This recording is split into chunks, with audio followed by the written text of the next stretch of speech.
And I can't find a seconder usually when I propose this, but I don't care. I don't need a seconder. My own opinion is enough for me, and I claim the right to have it defended against any consensus, any majority, anywhere, any place, any time. And anyone who disagrees with this can pick a number, get online, and kiss my hand. No representation is made that the quality of legal services to be performed are greater than the legal services provided by other lawyers. I'm Harry Still. You found the Backstory Podcast, number 102, and we're going to do something a little different today. We're going to run through coronavirus, and then we're going to spend all of our time talking about the recent decision related to the Open Records Act. So Mr. Rip is in studio with me today with the Rip Report. How are you, Mr. Rip? Very good. Our 102nd podcast, equivalent to 2 years doing so. We've come quite a way, Harry. And Mr. Russian, how are things in Texas? You know, they're pretty good. We're geared up for tomorrow. We're going to march in Houston with a couple of 100,000 people to stand up for the rights of women in this state. And we were called to take to the streets, and so we're going. 43.8 million infected in the U.S. with SARS-CoV-2. With if we're getting 1,000 deaths a day, by the time this comes out, we're probably going to be at 700,000. 700,000 people. 698,301 as of 9 o'clock this morning. And my damn ear's still ringing. And we still don't know where the Mu variant falls on this little scale. And again, you can see it's pretty much population area centers now, except for Clark County and Escambia County. If you notice that, they have a whole lot of cases. These are the hot spots. Yes, sir. Just to speak real quick to your what you believe is your emerging tinnitus because of the vaccine. You were free to take it or not take it. And I just kind of thought of this earlier when I was thinking of you, that that sound is you letting freedom ring. Is that what it is? I hear it all the time in the background now. So hot spots by county last week, hot spots by county this week, and you can also, those are the cases from last week and this week. Only 2 people died in the last 14 days, Mr. Rip. A sizable improvement. So remember me telling you that they were going to do a Freedom Festival in place of the Shrimp Festival that was canceled by the Chamber of Commerce because of coronavirus? Right. Well, here's where you can go to. Just Google it. They got a place where you can go click and get your tickets from the city of Orange Beach or Gulf Shores. Looks like it's going to be 2 different locations, Main Street and also over here at the wharf. So anyway, there are speakers, you know. Meanwhile, Fauci says don't go to sports stadium or anything else amongst the Delta variant. But we don't listen down here at the beach. We don't enforce orders down here at the beach. So Sheriff doesn't. We're gonna do what we want, I guess. So let freedom ring. Well, and we're going to get to some freedom issues right now. So everybody familiar with this fiction of the sheriff's imagination, the Baldwin County Major Crimes Unit. So task force are created all the time between sheriff's department and small municipalities that don't have a murder cop, right? Or an internal affairs division or something like that. Mm-hmm. Well, our sheriff has created a standing major crimes unit, and we're going to get into it here in a little while, but one of our circuit judges here in Baldwin County, it only existed on paper until Judge Taylor said, if you're asking for this information, you shouldn't ask the sheriff. You should ask the major crimes unit over here. And we'll get to that. The Supreme Court poo-pooed all over that. Even in their terrible decision, they said, no, that's a misnomer. And the Baldwin County Crimes Unit are investigating officers that they work for and reporting to Macked. So this is a recent article that came out September 22nd. I can't blame the officer for defending himself. That's one of the shooting victims' mothers talking about being shot by the Baldwin County Sheriff's Office. Well, you're never going to see the video. You're never going to see the video. You don't know whether the man had a gun or not, but you can look at the So I don't know why picture. you trust anything. Right. Been 71 shots, we know, by their own photographs that were fired at this individual. And when 71. and when you're investigating something major like a pedophile, incestuous pedophile ring, and throw everything and at one of your witnesses disappears, you should probably go look for them. So this whole story Interesting to note, during that entire case and the disappearance of that young lady and the follow-up investigation that broke loose an incestuous pedophilia ring in Baldwin County, Alabama, there were no shots fired by law enforcement. Right. Just to give you an idea that law enforcement is capable of solving crimes and serving the public trust without assault rifles and without whipping out their gun every 6 minutes because they're too overweight to pass a PCT. So this whole story starts with the shooting death of a motorist on I-10, a young man named Jonathan Victor.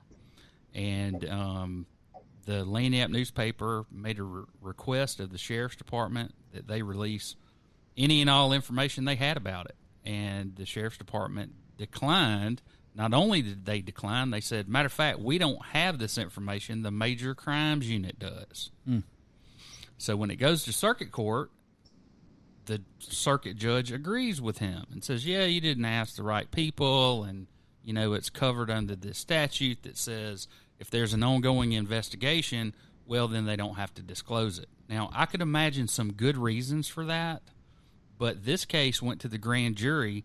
The deputy that pulled the trigger was found to have followed the guidelines as they were at the time, having no de-escalation policy. That came out in the hearing also. And so you're left in the situation where it goes to the Supreme Court.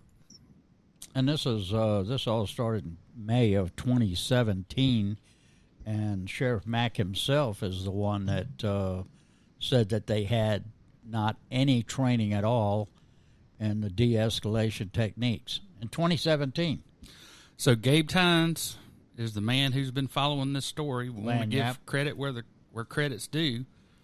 And his headline, or the byline for his headline, and the decision one justice called the end of public access to law enforcement records that are connected in any way to an investigation. The Alabama Supreme Court ruled against Lanyap's effort to use the state's Open Records Act to seek records related to the May 12, 2017 shooting of Jonathan Victor by a deputy of the Baldwin County Sheriff's Office. Now, here's AL.com. Somebody actually woke up there and wrote an article about this. Alabama's policy already shielded body cams now know that they don't have to show the public anything. Kyle Whitmire. Less than a month after police body cams show how Huntsville covered for a murderer, the Alabama Supreme Court made such videos a state secret. It's called state police, secret police. So this is a really, really strong article. I liked it. Let's stay focused on it, too. Yeah, so anyway, this is David Pearson with the Alabama Political Reporter. Chief Justice Tom Parker was right about open records law. Demons are ice skating, pigs are nesting in trees and soaring over mountains. And much to my surprise, I agree with Alabama Supreme Court Chief Justice Tom Parker, perhaps the court's most conservative justice, if you can imagine that. Yet here I am quoting Parker extensively for his dissent in Lanyap Weekly versus Huey, Hoss Mack, Anthony Lowry, and Michael Gall. Lanyap is a weekly newspaper that reports on news in Mobile and Baldwin counties. It's been published for 20 years. The Weekly made a records request back in 2017 regarding the shooting of Jonathan Victor by Baldwin County Deputy Sheriff Matt Hunniday. Victor was the driver of a single vehicle accident. He had no passengers. And no gun. Parker comes to the rescue, at least in terms of public dialogue. His dissent, heavy on his use of words about syntax and analysis. Then he gets to the point. The court has repeatedly emphasized that exceptions to the open records law must be narrowly construed in favor of disclosure of records. 4 significant words in favor of disclosure. Without disclosure, democracy is a blink away from a dictatorship. That's because governments that don't have to disclose aren't being accountable. And virtually by definition, unaccountable governments aren't acting in the best interest of the people. Right. Parker backs up his argument about the majority's judicial hypocrisy by quoting Allen versus Barksdale. Citizens are entitled to information regarding the affairs of their government. Alabama's Open Record Act first appeared in the 1923 Code of Alabama and represents a long history of openness. The Open Records Act is remedial and should therefore be construed in favor of the public. The exception to the Open Records Act should be strictly construed because the purpose of the Open Records Act is to permit the examination of public writings and records. Especially when the taxpayers are paying for these said cameras that we're talking about. Let me take a few minutes and address that very statement. And I promised both of you that I wasn't going to curse, I'm not going to raise my voice, and I'm not going to talk down to anyone. So my remarks will be ridiculously brief. An Open Records Act, any law that requires a government agency to be accountable, is based on one thing, and it's not disclosure. It's a request for disclosure. How many times when you were a little kid did you do something wrong? And when you got home, if your parents didn't ask you about it, you didn't say anything about it. Because if they didn't know, how could they ask? The point is, that's an omission of truth. And according to my wife, that's bald-faced lying. That's right. Keeping your According mouth shut people, is not a defense. according to a lot of people, it's bald-faced lying. How many people that watch this podcast, and I'd love to see comments about it, how many of you that watch this podcast, how many of you that just read the paper every day, think to yourself, you know what, I'd really like to know what happened there. The only way you're going to know is to ask, because there is no law that says if something happens, the police have to report what happened. That's not the purpose of an Open Records Act. The Open Records Act is, we've got it all here, but you got to ask for it. And as Harry will very, very competently tell you, even when you ask for it, they've just got to fulfill the rote of the law in showing it to you. There was a case where Harry walked into a detective's office and was told to stand behind a line, and a guy pulled a file out of a drawer and said, "Is this the file?" And Harry said, "Yep." And the officer said, "I've complied with the judge's order," and put the file back. That's complying with the rote of law. You've seen the And file. if you ask for it, you don't get it. So if the sheriff's department guns somebody down and nobody asks for the information about it, they're not required by any law or statute or even protocol to say, "Hey guys, here's what we did. And we want to let you know that we did it right and that it was a justified shooting," and etc. When's the last time you saw a press conference that wasn't over something terrible or a possible mistake? When's the last time the sheriff's department had a press conference about, we did this, we did it right, and nobody needs to ask questions about it? If you don't ask, you're never going to know. So take the time and think about not just what you want to ask, but how you ask for it. And the You are press dangerous who ask on your behalf. It's not just us. We didn't ask for it. An actual newspaper asked for it. I was a police reporter for many, many years. I covered the crime beat for decades. And I'm here to tell you, unless you are a member, if you're a member of the media, you still got to ask for it.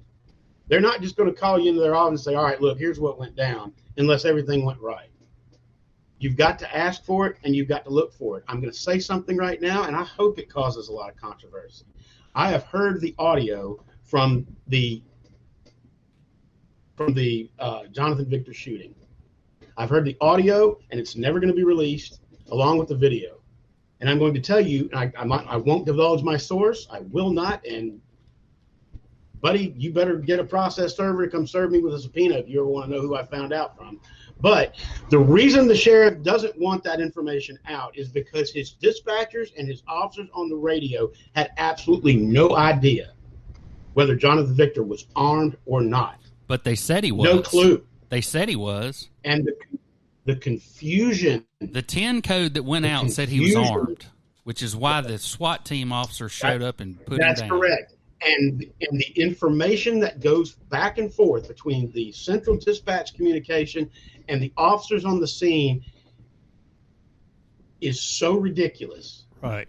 I'll say this right now. It is so ridiculous. You would think nobody knows what they're doing in that department. You would think everybody had their hankles up and was losing their minds. Well, you know, one of the because things this man had a fanny.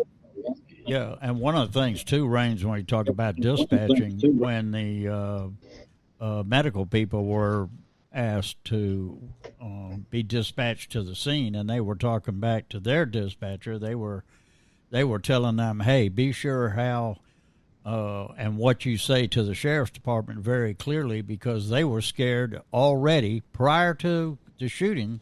They were already scared that the sheriff's department was going to overreact. And that's the medical personnel showing up at the scene. That's surely going to come up. Let me tell you something about the medical personnel and how they react to scenes involving a possible shooter. Every medical group, AMR, every ambulance company, everybody out there, even fire departments, they have to have what's called a medical director. And that medical director sets the protocol for safety for first responders in their department. And 99.99% of every medical director in this country will have a policy that states until the scene is absolutely secure, you are not to move in and treat a patient. Right. Regardless of triage. Right. The responding medical officers were told to go ahead and go in because they did not believe that there was an armed suspect there. Let that sink in. So I want to go back to Justice Parker for a second. With one sweeping stroke, today's decision spells the end of public access to law enforcement records that are connected in any way to an investigation, Chief Justice Tom Parker wrote.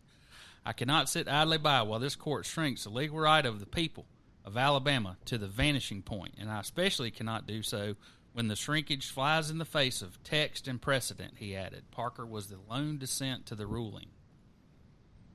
And there's an actual copy of what he actually said.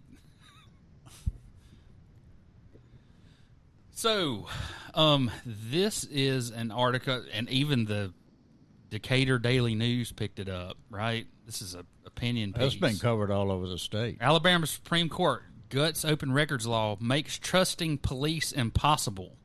Think about like that, we people. ever did. Think about that. But now you can't even. So let's get on through this. There's Kyle Whitmire. Alabama Supreme Court makes police cover-ups easy and body cams secret. 1, 2, 3, 4, 5, 6, 7, 8 people sided with Huey Mack. That is the only guy on the court that cares about your rights to this information. To that particular piece of information, to be fair, that same justice who is remarkably dissenting on this opinion is the same one that said, when it comes to Alicourt, the state's judicial records monitoring company, you don't have the right to look into what they do. That's also the same justice who was the protege of the great Roy Moore, who, by the way, Alabama, you voted in as a Supreme Court justice. You did good, Raines. A couple times. You held back, Raines. I could tell it was coming, and you held back. So a grand jury has determined. So this was back in 2017, October 2017. A grand jury has determined that a Baldwin County Sheriff's deputy was within his rights to use deadly force on the interstate in May of this year. Jonathan Victor of Louisiana was shot and killed after his car ran off the highway into a ditch. Video released Monday, October 16th, 2017, shows what happened, and we're going to watch some of that video at the end of the podcast. All right. And if you want to go to Facebook and learn more about the death of Jonathan Victor, there's a Facebook page, Justice for Jonathan Victor, and I'd encourage you to look at it. There's 12,000 people that liked it and 12,611 that are following it. Just to further stir the pot, just so you know that every one of you citizens of Alabama on social media who make a comment like, if you didn't do it, then you wouldn't have gotten shot. Yeah. I'm writing your name down. Just right. know that. Jonathan Victor didn't do a damn thing. All right, Paul. One more thing. I wanted to just throw this in there. The general fund for the Baldwin County Commission, and we talked about this, the Sheriff's Department was flat. Their budget allocation, which is about 20% of the total budget for Baldwin County. But here's the interesting part. Separately, the county commission also approved $662,597 for 129 body cameras and related technology for the sheriff's department. For what? Well, we're going to get into Which we that can't right see. now. All right, we Paul. can't see it. Why are we paying for it? Right. It's time for the RIP report, Mr. Rip. All right, well, let's cover a couple things first. In Lanyap, I hope everybody got their Lanyap. You know, they have a podcast as well. I hope the Backstory Podcast hires a graphic designer at some point. Yeah. Okay. Really, it's pretty good, isn't it?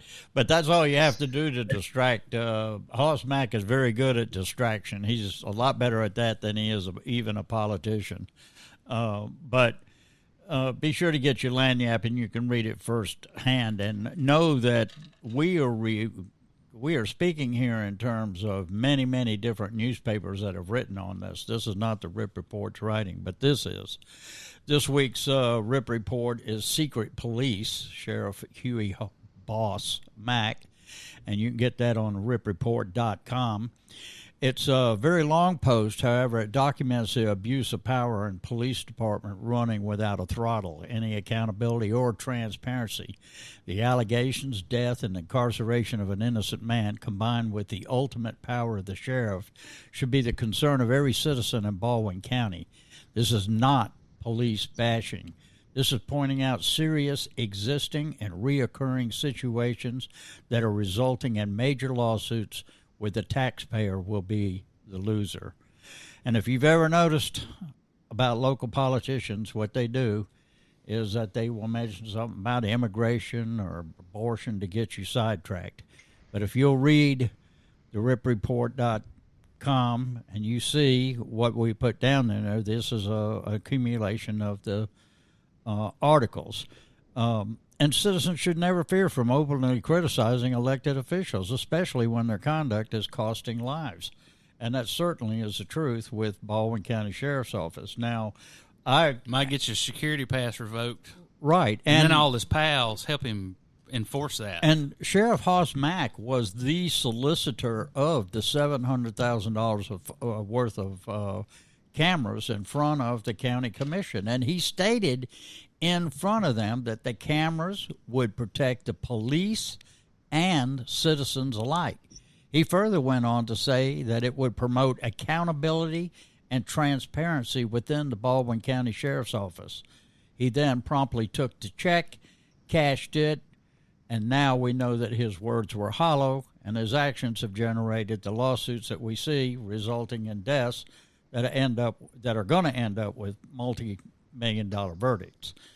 Now, the Sheriff Mack also was, I think that was 20, I'm not sure. I think that was 2014. You know, Sheriff Mack was the one that co-authored and wrote the qualifications for sheriff, eliminating 99.5% of the competition that year with the help of State Senator Trip Boom Boom Pittman. Right. So let's talk about that for just 1 second. Okay. So somebody like myself with a law degree, I've been a county manager, handled a lot bigger budgets, I've managed a whole lot more people, but I'm not qualified to run for sheriff. That's a bunch of bullshit. Right. Sorry. 99. You're absolutely right, and that's why I wore this. That's why I Trust wore this bucket. shirt today, just to give you an idea of what we're looking at. This is the generic Harry Still for insert office here shirt that I wear usually whenever we do the podcast.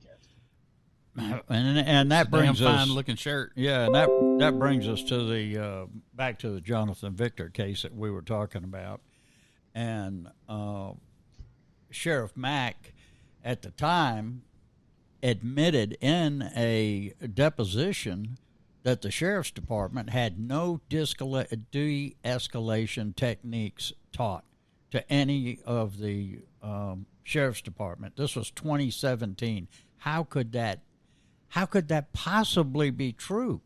That should be you one got of the rid first of the things. you got rid of the Southwest Alabama Police Academy. Right. We That's covered that. That's exactly how he did it. And it also should be noted that Sheriff Mack never asked ALEA, the Alabama Law Enforcement Agency, or the FBI to come in and investigate anything. He always used his established Major crimes unit. which, you know, is nothing but a whitewash on whatever happens.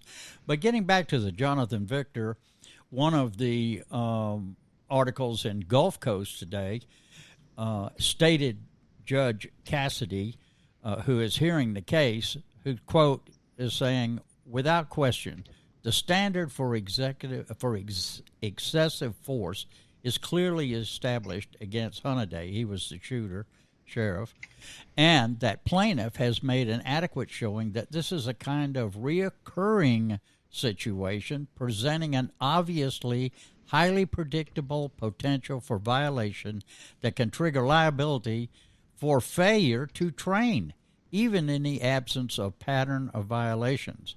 Now, this is where he gets a lot more specific. And this is U.S. District Court Judge William Cassidy. Correct. Because the family filed a wrongful death claim against the sheriff in federal court. And the first thing he did, Huey Mack and them, was say, oh, we got immunity. And the court said, hell no, you don't have immunity. Not on this one, partner. Not on this one, baby. You're in federal court now. Now, here's the thing that I was thinking about, Raines, when I heard all of this about the body cam footage not being shown. I'm thinking, okay, wait a minute.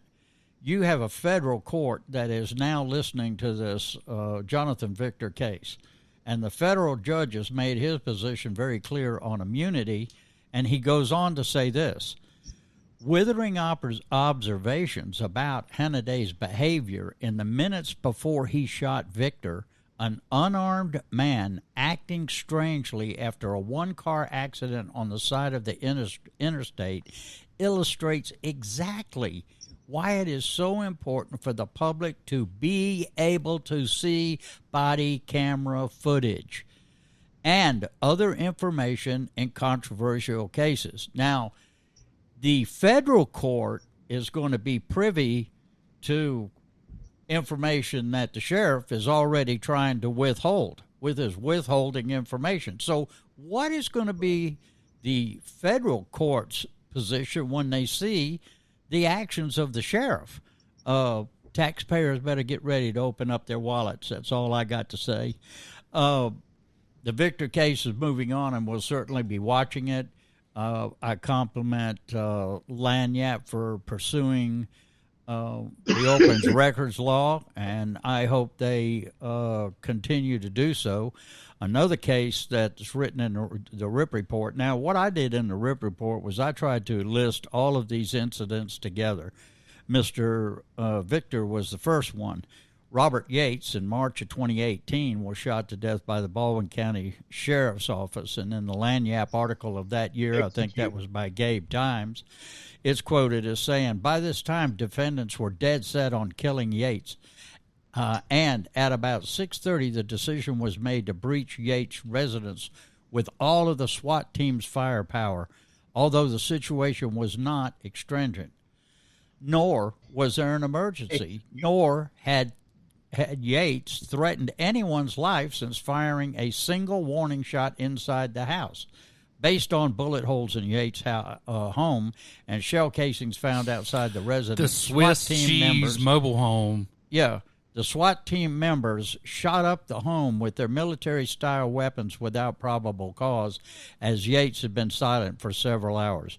There were over 114 shells, bullet casings, along with tear gas canisters and concussion grenades left at the scene. Now, this is quoted in Lanyap. Allegedly, one of the SWAT team members was Deputy Justice Correa, the son of Robert Correa, suggesting the plaintiff had seen some evidence subsequently provided by investigators. The complaint complains that Correa warned his son about getting involved due to the potential conflict of interest, but the younger deputy, Baldwin County Sheriff's deputy, said he was going in to kill this effer if I have to.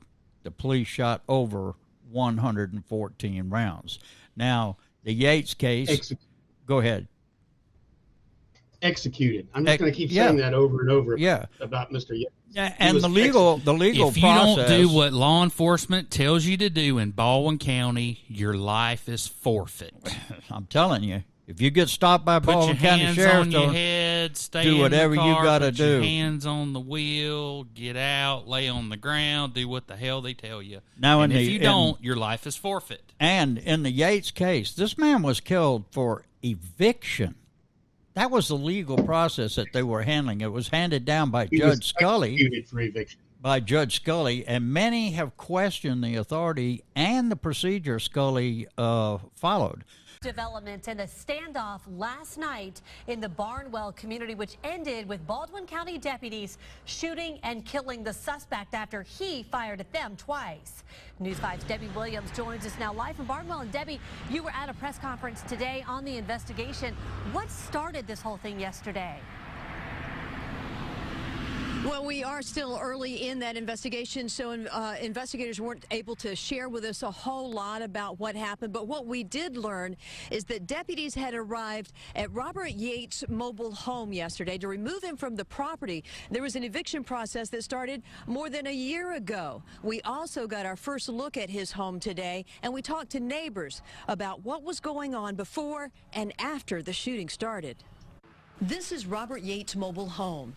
Even before the bullet holes, crime scene tape, and gaping holes from tear gas canisters and armored vehicles, it stood out in a neighborhood full of manicured lawns. He just let it go, you know, and all of the other people here in the park, they went and get cleaned up, you know. Eviction proceedings began in 2016. They've been out here before, you know, several times. Neighbor Mary Nicholson was decorating for Easter when she saw the deputies arrive Monday. And I heard them knocking on the door, and they got the door down. And then I actually seen when he shot at the two sheriffs. A construction crew working next door says almost immediately there was gunfire. It was like 5 or 6 rounds I heard pop, pop, pop. That's when the standoff began. He was in hiding, of course, somewhere in his house. For hours, Robert Yates remained inside. The sheriff's SWAT team made entry around 6:30, met again with gunfire. Yates was killed. His family released this statement to News 5. "We're sad and upset. We have no ill feelings toward law enforcement. They did what they had to do. He had issues. We tried to help, but he pulled away from family, except for his kids." I hate that it happened. When he started shooting, they had no other choice. As many as 10 Baldwin County deputies are on administrative leave as an internal investigation is ongoing to make sure that they did everything by the book. The Major Crimes Task Force is handling the shooting investigation. They say it could take weeks, even months, before that is complete and then sent to a grand jury for review. Live on the Baldwin County beat in Barnwell, Debbie Williams, News 5. Sheriff Hoss Macked and Catalyst were worked very hard to seat Judge Scully. And attorneys that I have talked to, and this does not include Harry Steele, I don't remember him saying that, Actually complained supported that Judge if the Scully case during the involves a sheriff deputy in any way, Judge Scully's the presiding judge, he's going to rule in favor of the Baldwin County Sheriff's Department. So this is another case, the Yates case, which we should all be appalled. I mean, this man did have some mental issues. They didn't dispatch anybody for public health. They didn't even let the family members try to mitigate the situation. They would not even let them on the scene. They just took a Bearcat, tore the thing apart, and shot 114 rounds through the building. Absolutely disgraceful. Left And his then body they- laying there till the decision next was made. morning. Yeah. That decision was made beforehand to murder and execute that man. Well, Bottom line. that's what happened. Okay, now, that's 2 deaths. Everybody keep track now. That's 2. Here's 5 more. 5 more. And this involves the incident, Baldwin County Sheriff's Department chasing a vehicle down I-10 when the person they were chasing reversed course and went against traffic. And at the time of the incident, Baldwin County Sheriff's Office's own policy, Yeah, their SOPs. Do not pursue. It is the intent to restrict motor vehicle pursuits to those situations and circumstances in which the immediate apprehension of the violator outweighs the hazards generated to the deputies, the public, or the occupants of the vehicle being pursued. When it becomes apparent that the immediacy of apprehension is outweighed by clear and unreasonable danger to the deputy and others, the pursuit should be abandoned. That resulted in the fiery death of 5 people, 2 of them innocent, father and son, on their way back from a trip together. Well, the other 3 are innocent. They don't even know Well, why we don't the hell know they what were running. we don't know why they were running. I but mean, they they were guilty of evading police, but I mean, we don't know anything else about them. And 5 individuals were killed by absolute sheer negligence. So if you're keeping track, folks, that's 7 now. Okay, Peyton Little, deceased, suicide by hanging with a seatbelt while the car is moving. Very little comment from the Baldwin County Sheriff's Office. And I'll acknowledge first here that very little information is available about Peyton Little's death. I welcome Sheriff Mack to clarify. Here's a nice chime. I'll chime in with that. Sure. Here's a nice little piece of information that you can know about Peyton Little. For a guy that was drugged to death by a moving vehicle with a seatbelt around his neck, the clothes he was wearing when he died are in remarkably pristine condition. He had no injuries. as was his body. Yeah, no injuries whatsoever. Now, what is alleged is that Peyton was a confidential informant for the Baldwin County Drug Task Force, a division of the very Well, that's not alleged. That's proven, That's Paul. proven. That's been admitted. Okay, all right. Well, let me scratch that then. That's proven that he was working for the Baldwin County Drug Task Force, a division of the very sheriff's department that was assigned to investigate his death, a detail they neglected to tell the deputy who was assigned to the investigate. And, you know, it's like Rain said, this kid was, there's no apparent reason that he was, or apparent evidence that he was torn clothes That or he his died body in, or anything that else. he died in the manner that the sheriff says he did. Right, and then It's it was just declared a suicide. no way. Then it was declared a suicide very quick. So let's see, we're at 7 now. Now we're at 8. Okay, now, and the next article is about how tight-lipped, this is by Lanyap, I believe Rob Holbert might have written that one at the time, and this is about the tragedies that have been evolved over and over again and are not being addressed. So that brings us to, and this is a sore subject for a lot of people, and I don't mean to in any way at all diminish the heroic actions of Deputy Smith, but those of you that know William Bill Smith, he will have been the 8th one to lose his life unnecessarily.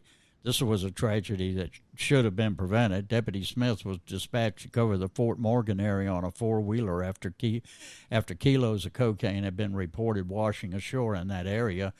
The tough but honest question to ask is, why was Deputy Smith not wearing a life vest? What prior training did he have for beach patrol? Had Deputy Smith been on a vehicle patrol, he would have been given a bulletproof jacket. If he had been issued a life jacket and training and life-saving, here we are back again in training, he'd be alive today. And that is the responsibility of the Sheriff's Department. And again, I want to say this has nothing to do with his heroic actions and what he did. It's just unfortunate that he lost his life because he didn't have anything like a safety jacket, life jacket on.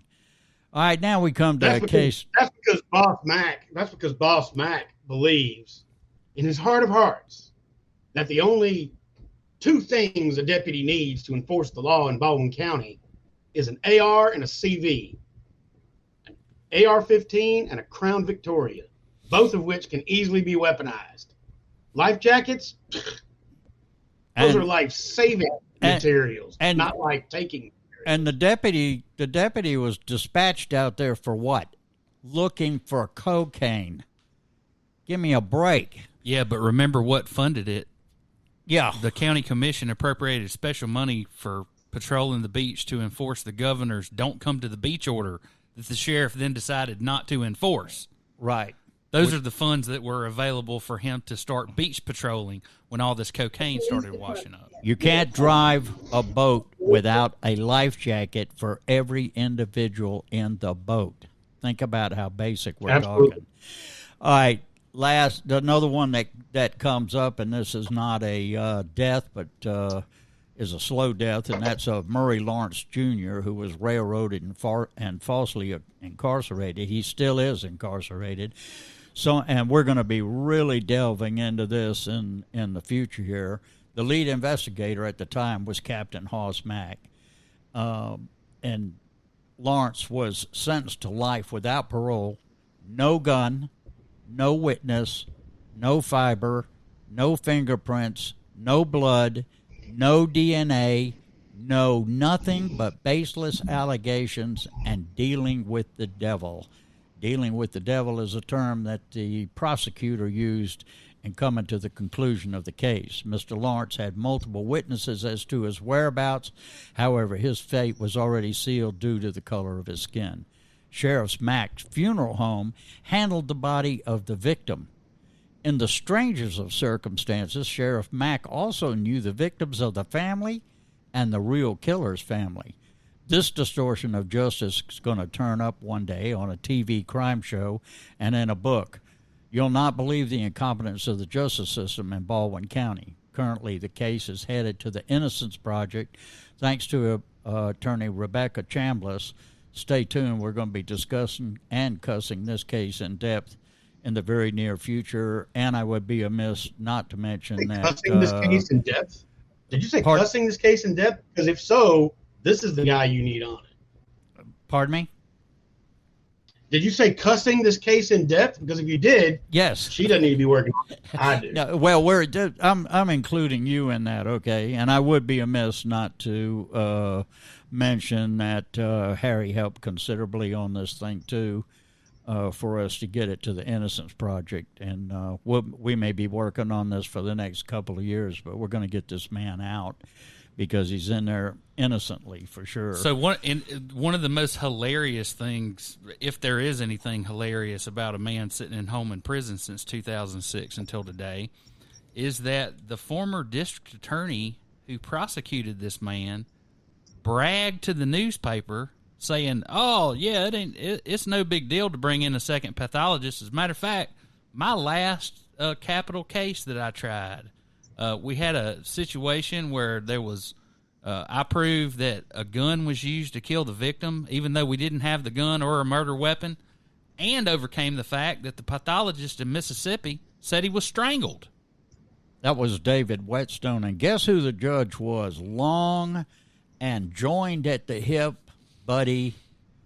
Now our present district attorney, Robert Wilters. Yeah. Rob Wilter. That's the threesome that put this guy in jail with nothing, zero.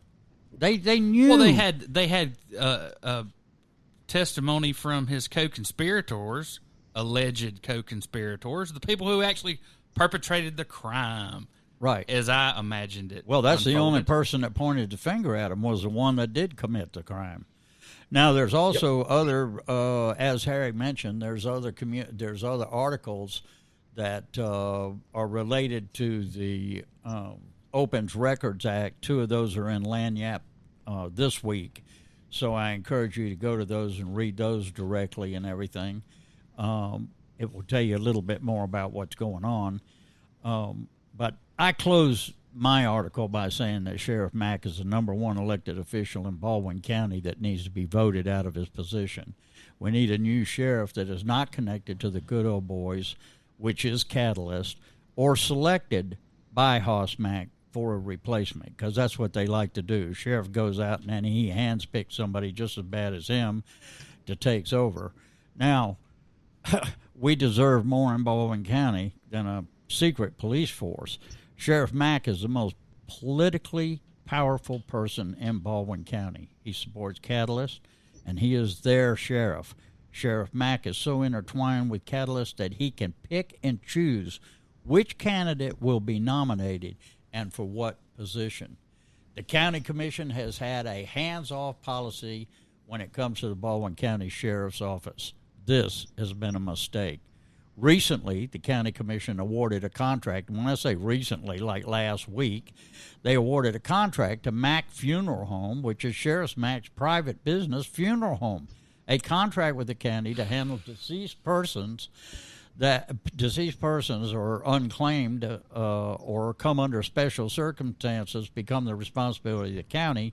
It's now going to be sent to Sheriff Mack's funeral home, so he's got them coming and going on each way. Wasn't. Let me It's specify. obviously a conflict of interest. Okay, so listen to this. So the only person that can arrest the sheriff is the county coroner.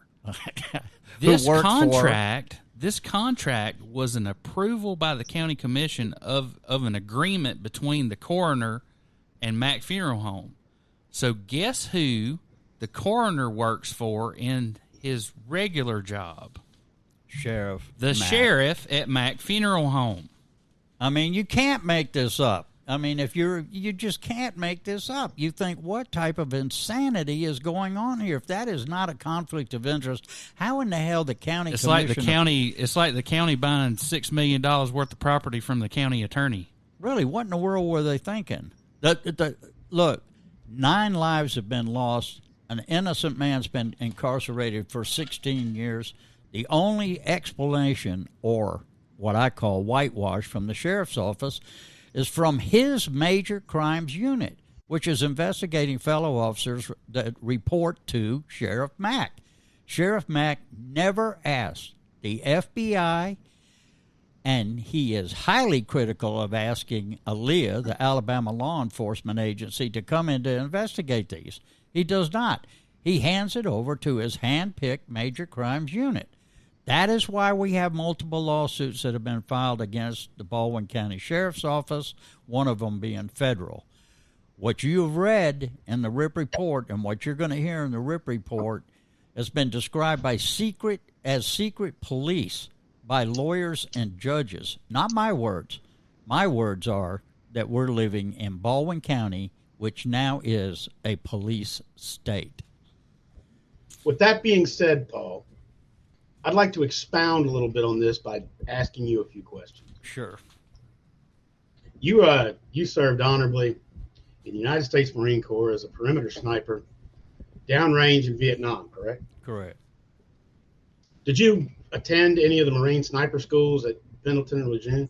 No, not at that time. No, that was this was picking out someone that was a good shot. Yes, I could not drink during his post. One of my previous things was teaching pistol and rifle to officers before I got to Vietnam. So that's how I was selected. 3 quick questions. Do you know who Carlos Hathcock is? I do.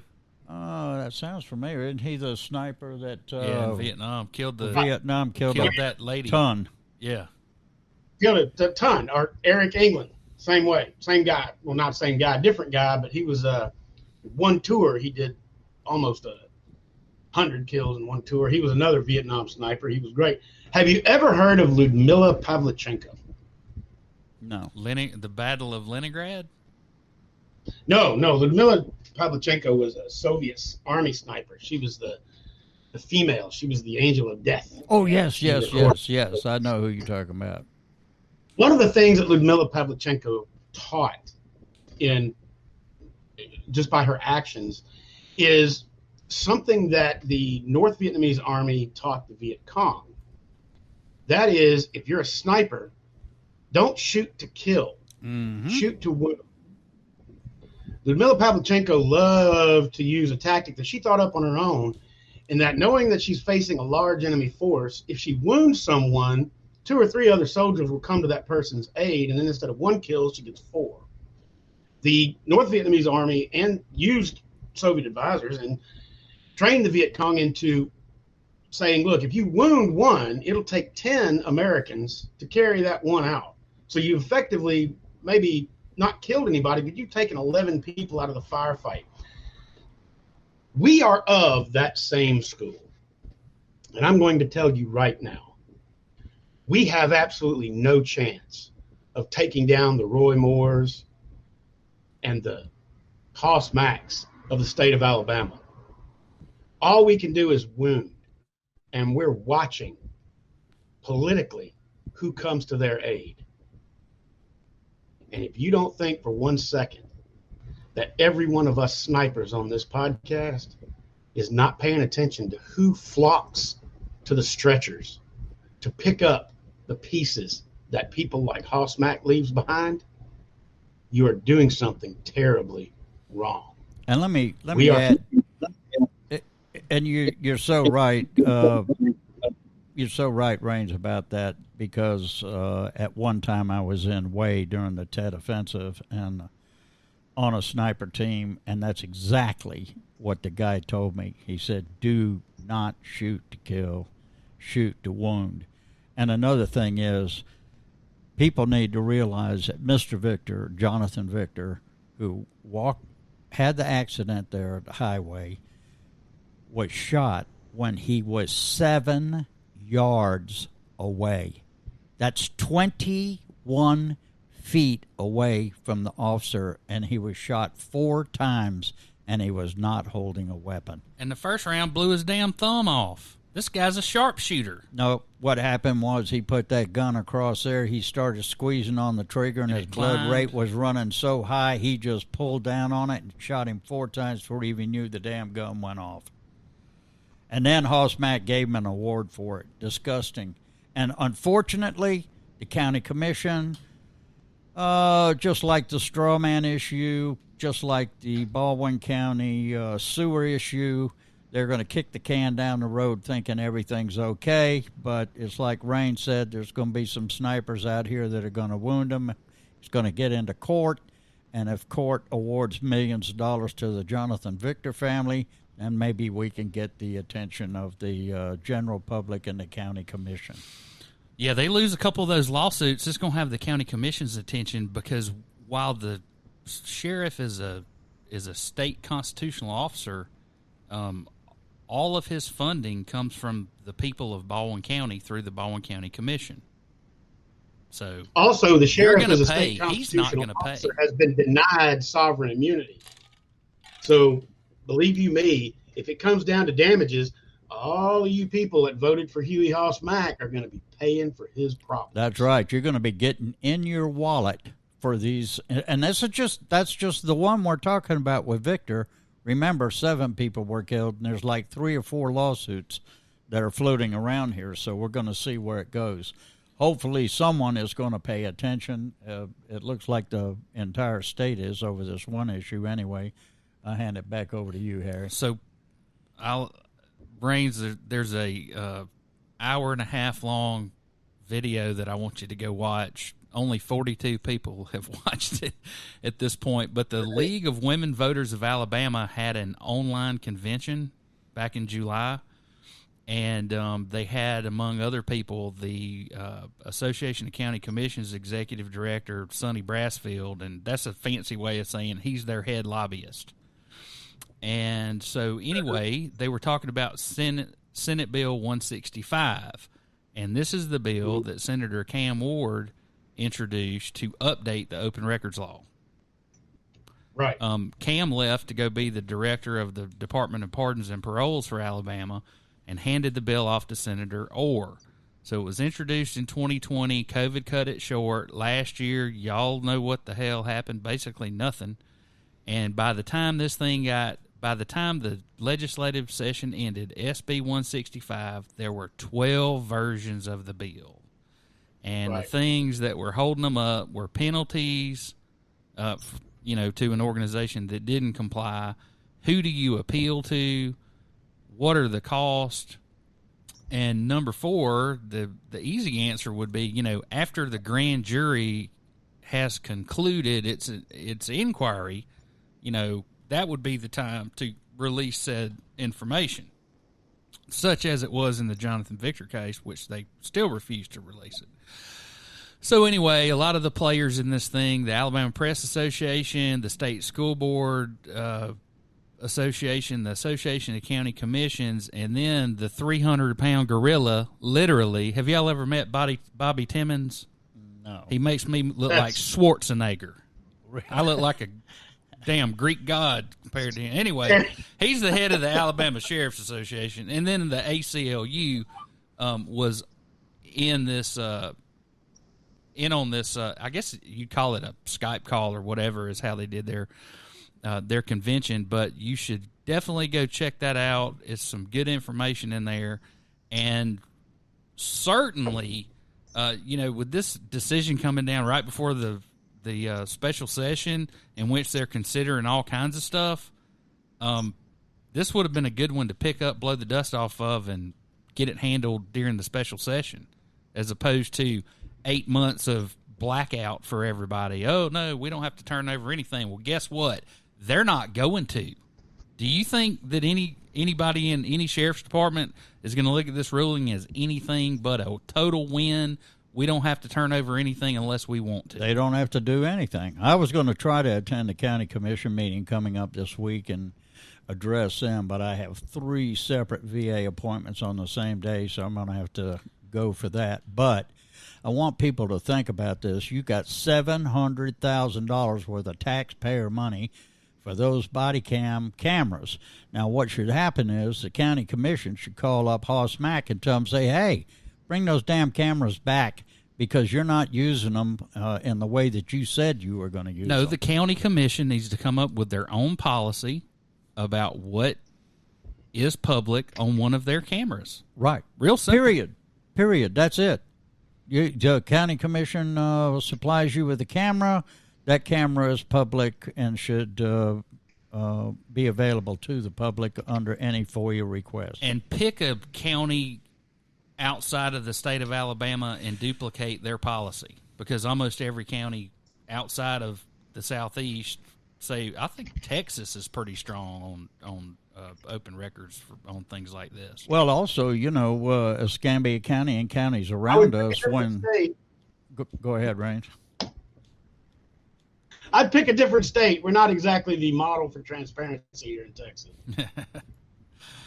Well, maybe the Ethics Commission can help us out, Paul. Oh, boy. Oh, no. yeah. Oh, yeah. Why wouldn't they? They've been such a big help so far. They're suspect, too. Yeah. Well, that's headed to a civil court. Mr. Albritton and the Ethics Commission and the Alabama Bar and Attorney General, who have all turned a blind eye to this. They're going to turn a blind eye to this Hoss Mack thing.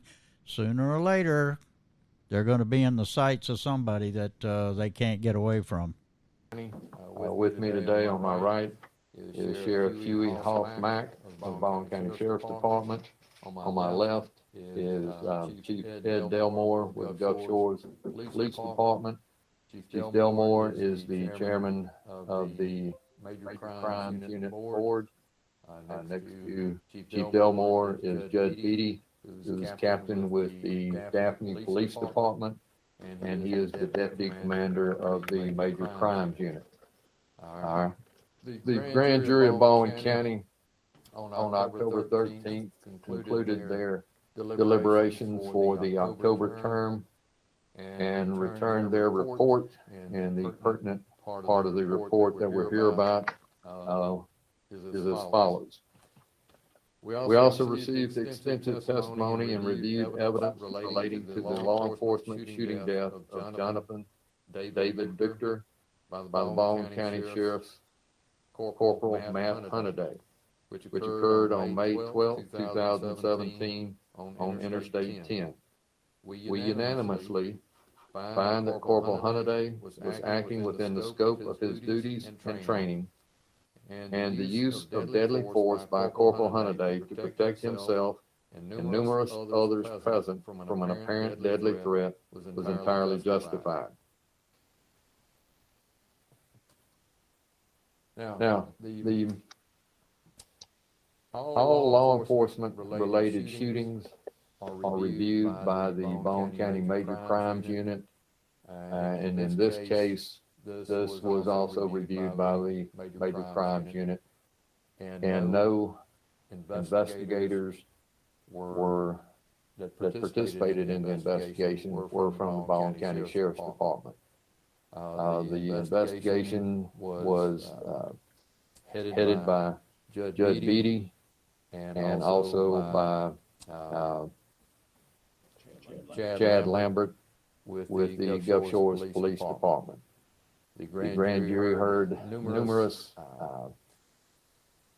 witness interviews by the investigators. They also reviewed the video that you'll be shown in just a minute, and based on that, they unanimously returned a no bill in this case, and that they chose not to bring forth any charges. So we'd like to express our condolences to Mr. Victor's family for their loss, and hope that this will help put that period of time behind them. So at this time, we will show the video. So David, if you turn it on.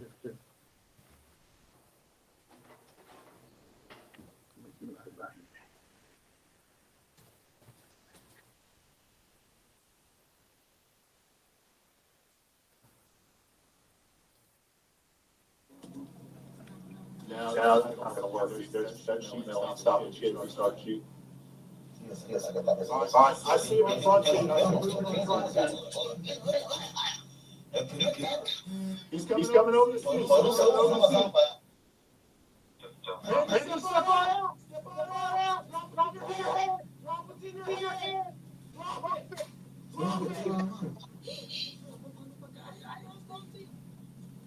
Drop it right now. We're just here to help you, man. We're just here to help you. Drop what you got in your hand, man. Drop it. We're just here to help you. Put it down. Put it down. Go to bed. Do not touch it. Do not advance. Stay right there.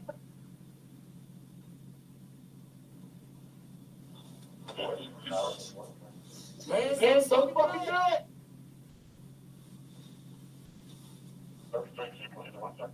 Put it down. Put it down.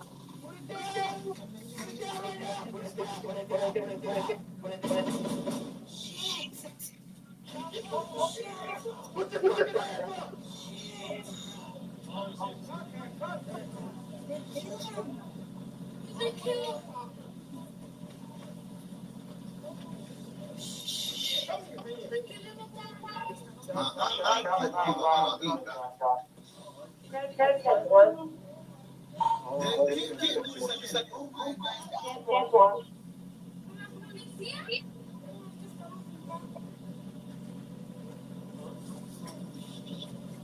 Clear the car. Clear the car.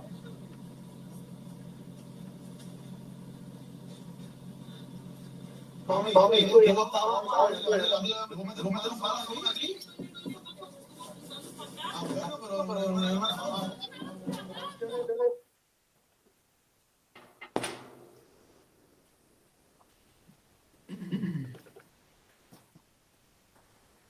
right, the video that you saw was part of it was taken from a car that was stopped on the interstate. When this happened, all traffic on the interstate was blocked. There were numerous vehicles there backed up with traffic. You had law enforcement vehicles, you had the fire department, paramedics were there. And the other side of the video was the body cam with the video of Corporal Matt Hunniday. And that tells you what happened on that occasion. Does anyone have any questions? Debbie? Do you have a better idea of what happened? How did he get off the road? Did he have an accident? Was that purposely that he ran off the road? Do you have any indication of what was going through Jonathan Victor's mind? No, but I'll turn any questions concerning the investigation or what was discovered in the investigation to Judge Beatty. To answer that question, no, we really don't. If y'all don't remember, that was a pretty stormy day that afternoon, and some severe thunderstorms had rolled through that area. The best that we can determine is that he actually just hydroplaned or lost control during one of the thunderstorms and ended up in a ditch and was unable to get out of the ditch by himself. And so when he comes out of the car, he has what? He has a windbreaker wrapped around a old fanny pack, is what we used to call them, that you wear on your belt. And he raised it towards the law enforcement officers that were there to help him. And there was never any weapons found in his vehicle or on him? Correct. And I don't know, I'm just trying to remember now, the cop screamed, did it come back? Was he high? Was he drunk?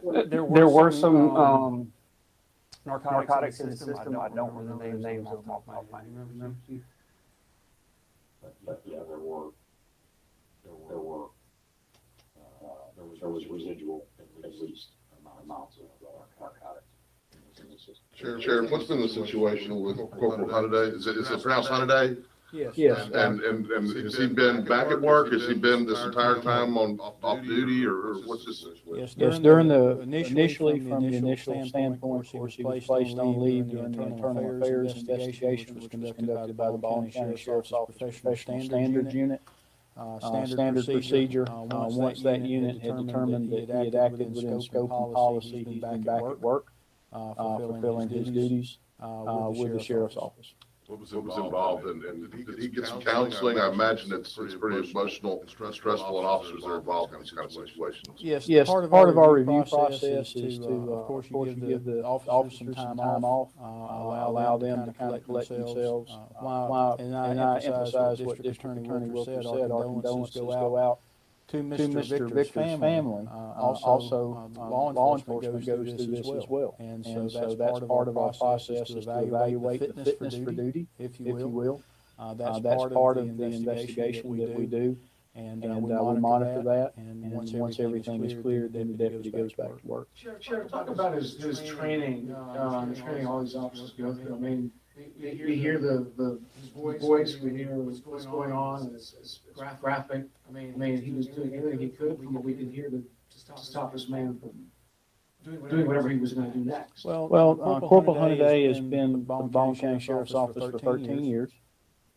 He's been a canine officer as well, which is advanced training with that. He's a military veteran, and he had had training with that. In fact, he was actually a foreman in the military, and even after this incident had occurred, it was Corporal Hunniday that rendered the first aid by applying a tourniquet to one of Mr. Victor's legs immediately following clearing of the vehicle. All of our officers train on the weapons that were used in this particular. Of course, in this case, there was only one weapon fired, and that was the weapon of Corporal Hunniday. He was proficient in that in his training. No prior write-ups or disciplinaries for excessive force.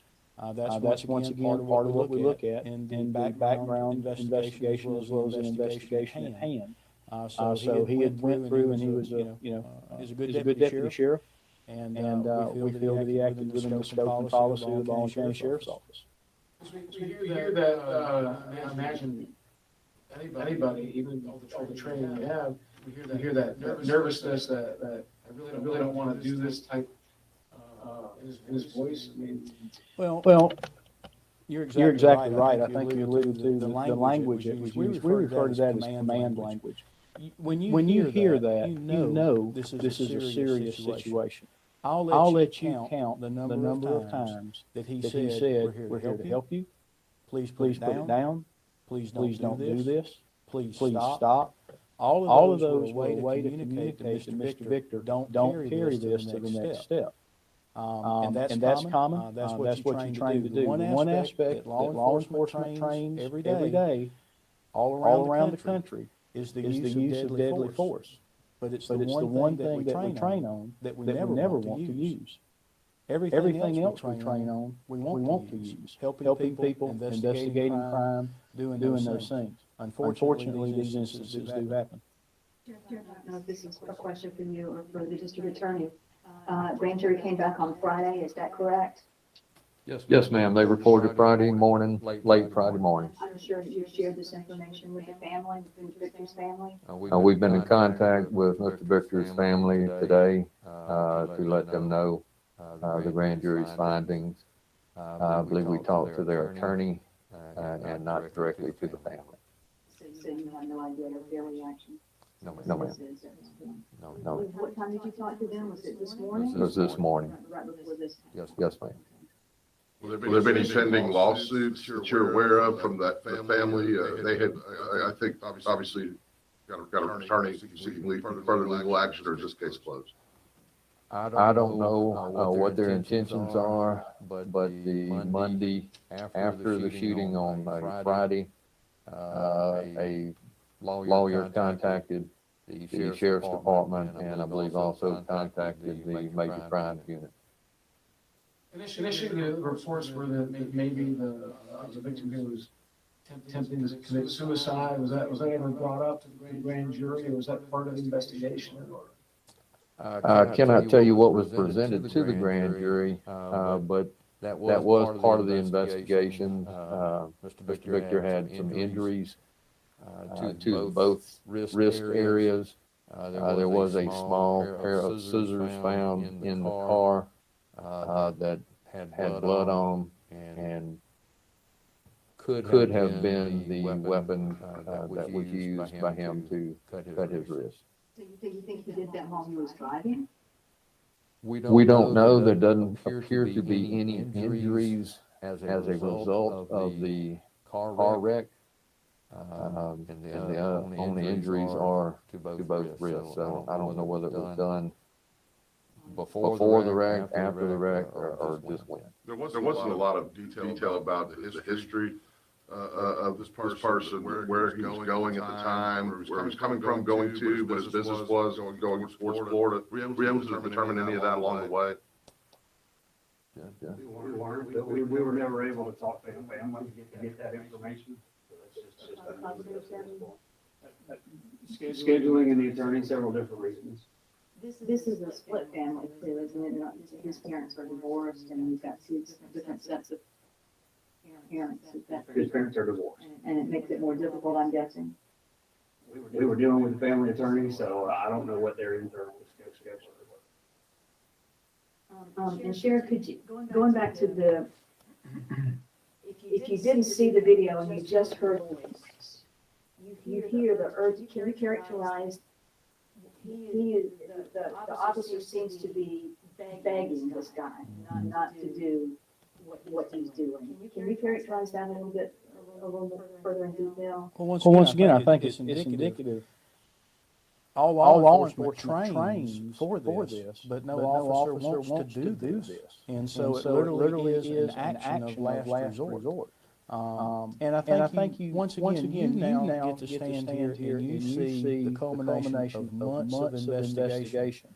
when an officer is dealing with that incident, he is seeing just what he is seeing, in the circumstances that he's seen and engaged in. And so that's why you see the height is real. This is real. It's the heightened level of I don't want to do this, I don't want to do this, I don't want to do this, and then all of a sudden you reach a point that you have to make a decision not only for yourself. This was Interstate 10. This was a Friday afternoon. This has just followed a heavy rainstorm. There was a lot of traffic on the roadway, and there were a lot of citizens there. And in fact, there were actually several videos that were shot of this incident by bystanders. What you've seen is the best. They were the people that were the closest. So there was just a lot of dynamics in that situation. But I think it's indicative of the way that we train and that it is an action of last resort. And unfortunately, that's what happened in this case. We had heard that there was some combative nature from this person with the initial contact with emergency personnel that kind of led to this scenario. We saw a couple minutes here on video, but there was a lot that led up to that point even, was there not? Could you expand on that a little bit? Well, I can try. The volunteer fire department and the ambulances were the ones summoned to the scene first. When they arrived at the scene, they found him in the ditch. He was unable to get his car out of the ditch. They were trying to get him to get out of the car. They were unable to get him out of the car. And with his commotions and with the blood that they saw in the car, his actions, and unable to do it, which is when they contacted the sheriff's department for additional help to come out. When you say unable to, meaning he refused to? He refused to get out of the car, refused to make eye contact with him, refused to have any communication. Let's talk about the video of bystanders. I mean, from what I can gather, it sounds like it's a couple and a young girl, probably a teenager or even younger. I mean, it just happened. They were there and they witnessed all of this. It also provided you all pretty good evidence, or at least a good picture.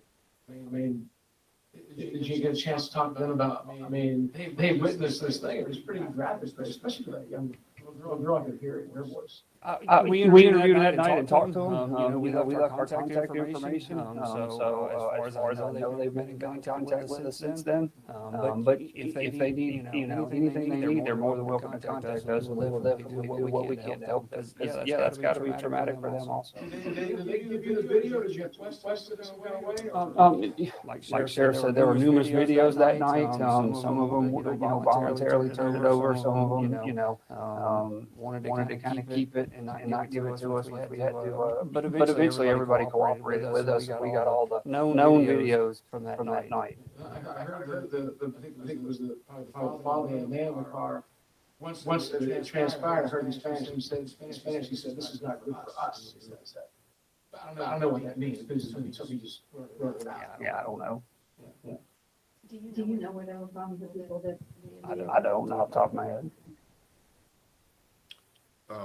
This video itself is there some things that can be learned from this? Is this a teaching tool at this point within departments? When you see something like this play out in that short of a time, is this a situation you guys can use in law enforcement to learn from? You want to talk about that, Sheriff? And I'd also refer to Chief Delmore, who's a law enforcement executive as well. But every time you have an incident like this, to answer your question, how yes, we look at it from a training, we look at it from could we have done things differently and or better, as well as was appropriate policy and procedure followed. If you go back to the most recent shooting in Las Vegas, that will probably be a teaching tool in law enforcement for many years to come. So law enforcement, because it's the nature of our job, we're extremely analytical of these situations when they do occur. And we do. Unfortunately, I've been involved in several of these throughout my career. And I can tell you that while we may not change anything, because in one particular incident, all incidents have somewhat of an influence on the way that we look at these issues and we train. And with that, I'll turn it over to anything you want to add to that, Chief. The only thing I would add is that, again, it speaks to the model of the major crimes that we have created here, that in these situations, So y'all need to hide your brings kids, in hide your wife, outside and hide your husband. fresh eyes, who are objective and able to work on these cases for as long as it takes to bring it to resolution, whatever that may be, and just follow the evidence. All right, the narcotic that was found in his system, just informed, reminded of what it was. It's ketamine. Ketamine, I believe that is a drug that is used before somebody is put under anesthesia to assist in that. And why would, is that like a, Debbie, I don't know. I don't know. It's a drug that is. so what would you use to be able to keep up?